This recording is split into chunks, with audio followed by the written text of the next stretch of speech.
Hello, and welcome to this Introduction to Sanskrit, Part 1, Overview of the Language and the Alphabet. We need to compress many thousands of years of development into just a couple of minutes here. It would be nice if we could begin with the original language of human beings, but we don't know it. Assuming a single beginning of the species Homo sapiens, somehow, whatever the first language may have been, was fractured into different languages.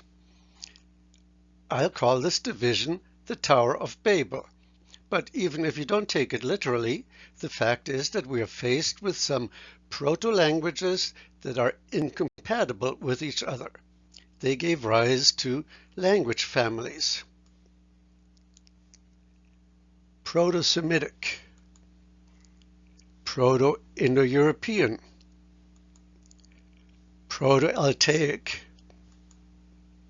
and Proto and so forth. We're interested in the Indo-European family.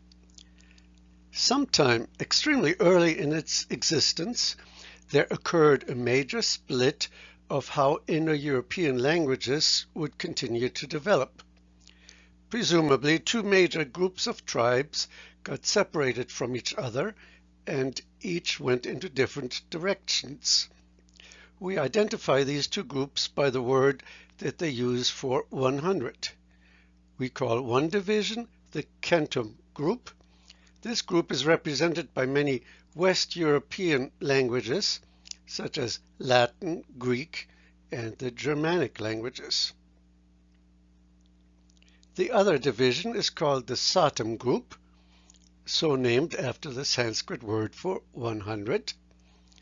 Among the Satem languages are Slavic ones, the Baltics, such as Lithuanian, and the ones that interest us the most, the Indo-Aryan languages, which include Sanskrit.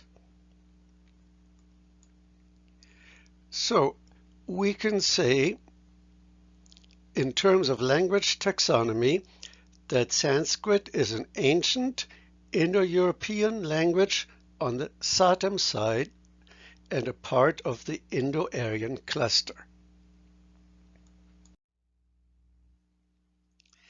Let's now slide down the Indo-Aryan trajectory.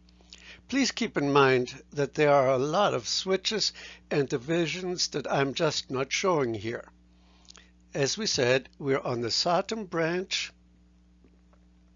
One of the many offshoots of the Satem branch was the Indo-Aryan one, which suffered a major split when the Aryan tribes separated. Some of them went to India, others found their home in Iran. We need to follow the Indic branch of languages, which we first encounter in the Vedas, the ancient holy scriptures of Hinduism.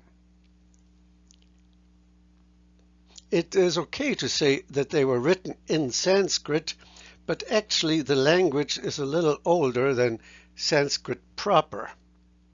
The language of the Vedas gave rise to a popular language called Prakrit, which in turn became the origin for other Indian languages, including Pali. Sanskrit was the language of the classical Hindu scriptures, and very early on, grammarians set down more or less rigid rules for it. It has functioned very similar to Latin as the language of religion and priests, but neither understood nor spoken by common people.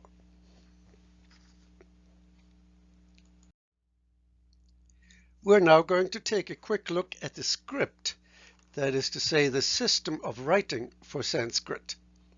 The script that is usually used for Sanskrit is called Devanagari. Be sure to recognize that a system of writing is in a totally different category than the language itself. One can use different ways of writing for one language, although it usually turns out that one script is best suited for it, namely the original one that had been used for the language.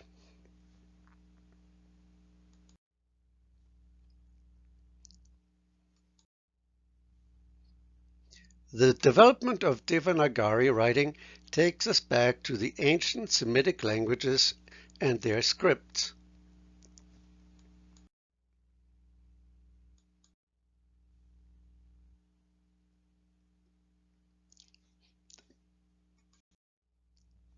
A major fork occurred on the basis of whether a script had separate letters for vowels,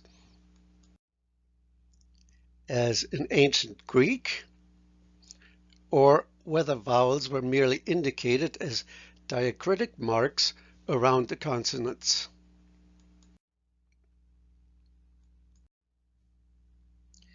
Nowadays, we use the so-called Roman or Latin alphabet that came out of the Greek branch, and we have separate letters for vowels, of course. Devanagari writing developed on the Aramaic side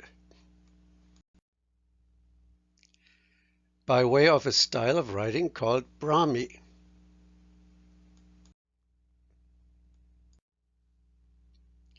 Brahmi script divided into North and South Indian scripts, and Devanagari became the writing alphabet for Sanskrit. It's interesting to note that somewhere along the line leading to Devanagari, the script started to include separate letters for vowels as well as diacritical marks.